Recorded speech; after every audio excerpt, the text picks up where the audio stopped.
Thanks for being willing to explore how to activate your potential with Regenetics, learning to heal with the language of the birds. No sooner had I left graduate school at the end of May 1998 than I was on my way to a brand new variety of education that tremendously broadened my horizons, while also imparting much life energy to my depleted and struggling systems damaged by a mysterious autoimmune illness.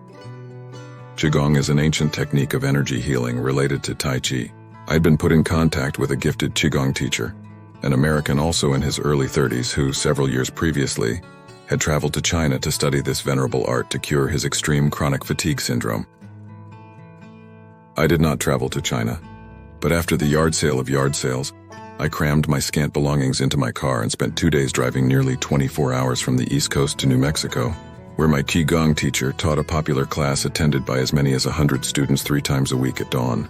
I think of this transitional, challenging, and magical period of my life as my own personal vision quest that opened my eyes to the often misunderstood and underestimated worlds of spirit and energy. In many indigenous cultures, the vision quest is the form initiation takes and constitutes the transition from adolescence to adulthood.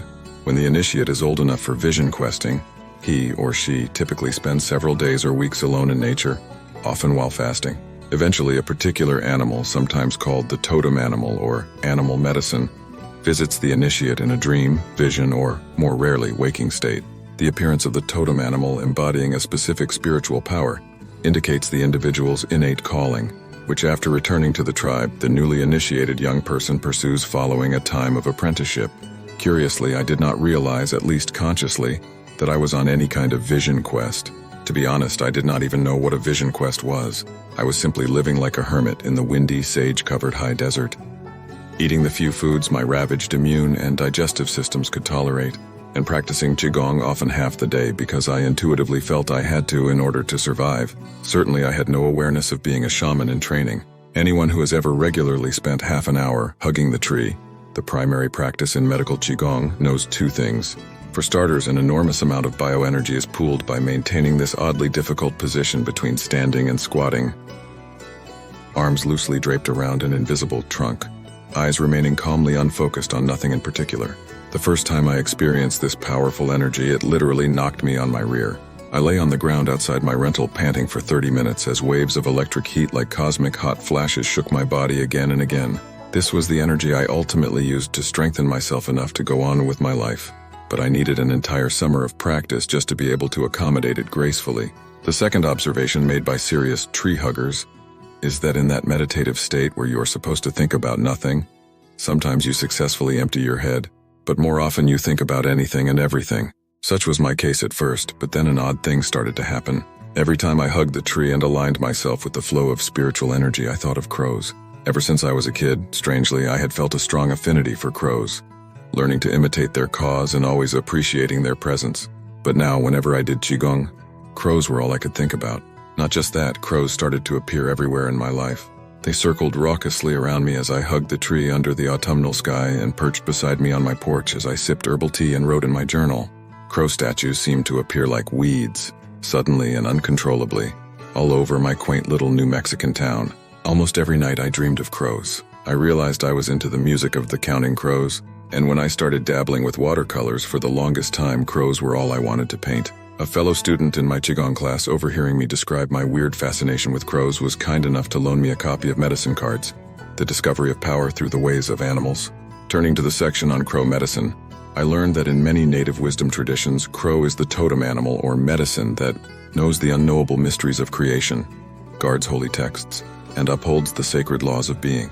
As keeper of the Creator's linguistically based knowledge of creation, as recorded in sacred texts, crow is gifted with the special ability to modify universal rules and shapeshift, both personally and collectively.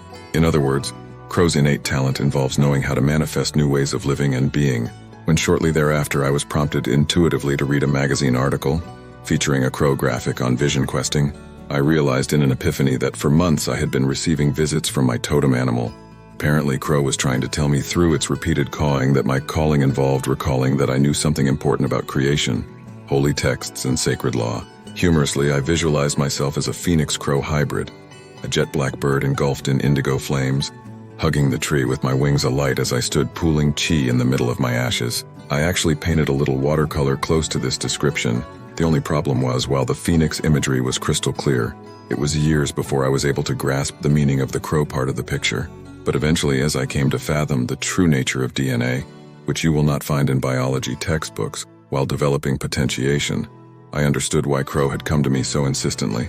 DNA is the language-based holy text, the sacred law of creation that crow guards and shapeshifts by calling out its inherent potential through linguistic means. In fact, as I explain in detail in Conscious Healing, the Regenetics Method may very well be an example of a type of ancient healing speech applied to genetics referred to in the Quran as the language of the birds. Experience conscious healing wherever books and ebooks are sold. Read the international best-selling sequel from which this video was adapted while you're at it. Watch the video tutorial. Heal and transform your life virtually. Become a certified Regenetics Method facilitator.